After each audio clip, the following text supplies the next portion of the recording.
ট্রাফিকের ঝামেলা এড়ানোর জন্য আমরা ভোরবেলাতেই বেরিয়ে পড়েছিলাম লোনাভলার উদ্দেশ্যে। কিন্তু ছুটির দিন বলে কথা, ভিড় এড়ানো আর হলো কই। পাহাড়ের আঁকাবাঁকা রাস্তায় গাড়ি চালানো প্রতিটা মুহূর্তেই যেন একটা অ্যাডভেঞ্চারের আমন্ত্রণ করছিল। প্রতিটা বাঁক যেন একটা চ্যালেঞ্জ ছুড়ে দিচ্ছিল, আর সেই চ্যালেঞ্জ আমরা দুহাতে গ্রহণ করছিলাম। আবারও সেই উত্তেজনা, আবারও সেই রোমাঞ্চে ভরা পথ। সবুজে ভরা পাহাড় আর প্যাঁজা প্যাঁজা মেঘ সবই দেখার জন্য বারবার আমাদের গাড়ি থামাতে হচ্ছিল। লোনাভলা পৌঁছে হোটেলে ব্যাগ রেখে আমরা রওনা দিলাম আমাদের প্রথম ডেস্টিনেশন লোহাগড় ফোর্টের উদ্দেশ্যে।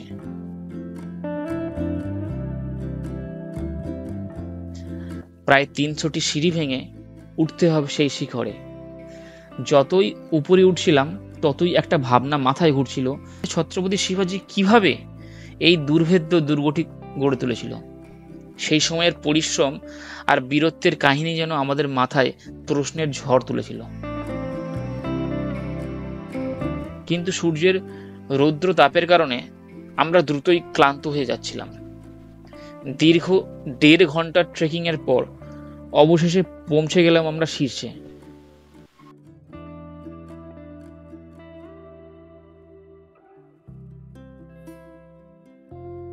ছত্রপতি শিবাজি মহারাজের দুর্গে শিব মন্দির থাকবে না তা হয় কখনো? শিব মন্দিরে মাথা ঠেকিয়ে প্রণাম করে যেন সেই প্রাচীন ইতিহাসের ছোঁয়া অনুভব করতে পারলাম।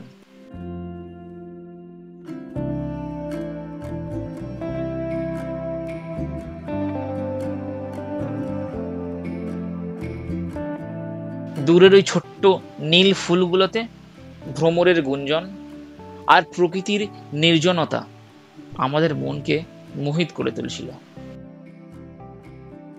প্রতিটা মুহূর্ত ক্যামেরাবন্দি করার জন্য আমরা মুখিয়ে উঠেছিলাম, কারণ এই মুহূর্তগুলো শুধু অসাধারণ, কথায় বয়ান করা যায় না।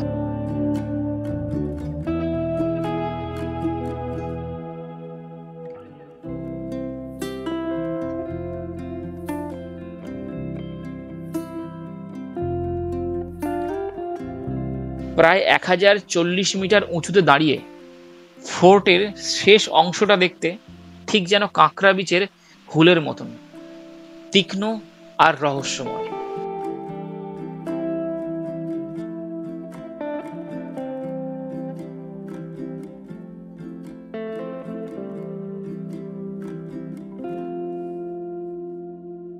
দুর্গের ওপর থেকে প্রকৃতির সেই অপূর্ব দৃশ্য, আকাশের গায়ে যেন পাহাড়ের সঙ্গে মিশে থাকা মেঘের সমুদ্র।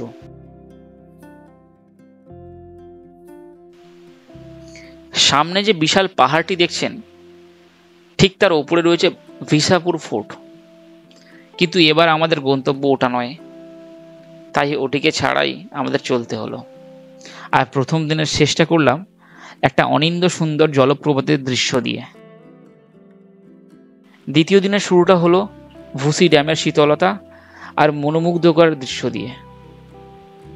এই যে প্রাচীরটি দেখতে পাচ্ছেন, এর ঠিক উল্টো দিকেই রয়েছে ভুসি ড্যাম।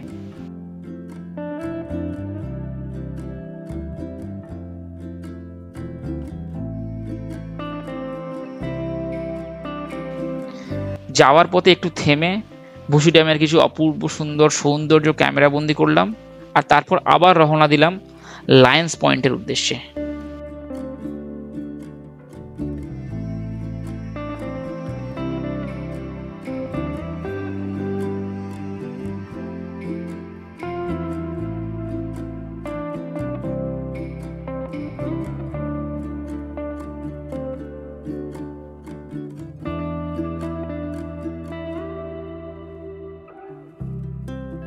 পাহাড়ের এত উপর থেকে মেঘকে এত কাছে থেকে অনুভব করা এক রোমাঞ্চকর অভিজ্ঞতা।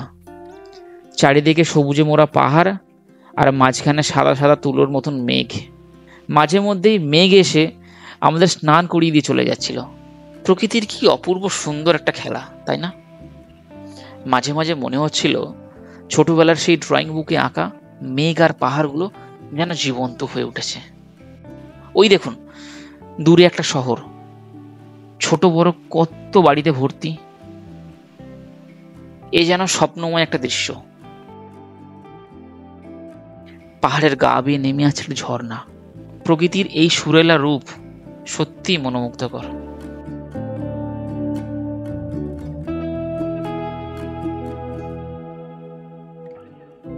লায়ন্স পয়েন্ট থেকে ফেরার পথে নজরে পড়ল একটি মনোরম ব্লু পট্রি দোকান।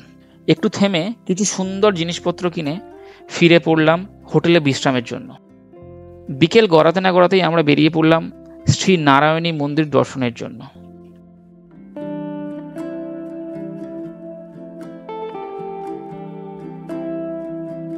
মন্দির চত্বরে ঢুকে অগণিত ভক্তের ভিড় দেখে মনটা যেন পূর্ণতা পেল।